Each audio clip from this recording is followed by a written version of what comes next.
জীবন এইভাবে আমরা গরিব হয়ে থাকবো? একটুখানি সুখের জন্য না হয় একটু পাপ করলাম। সুখে থাকার জন্য কোনো পাপ কাজ করতে হয় না, আর পাপ কাজ করে যদি সুখে থাকা যায় সেটা কিছুক্ষণের জন্য। আমাকে টাকাটা দাও, আমি ফেরত দিয়ে আসি।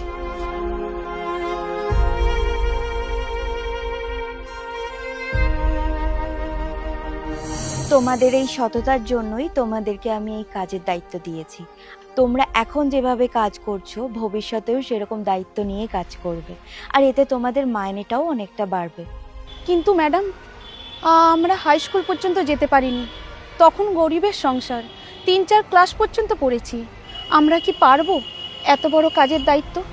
চিন্তা করো না, তোমরা যেটুকু জানো তাতেই হবে, বাকিটা তোমাদের ভালো করে শিখিয়ে দেওয়া হবে। আমি চাই তোমরা যাতে এই কাজটা করো, আর এতে আমি গর্ববোধ করব যে আমার লেবাররাও সৎ পথে থেকে অনেক উঁচু পোস্টেও কাজ করতে পারে। আর কথায় আছে না, যারা সৎ পথে থাকে তাদের কোনো কিছুর অভাব হয় না, আর তোমরা তোমরা সেটা প্রমাণ করে দিয়েছো।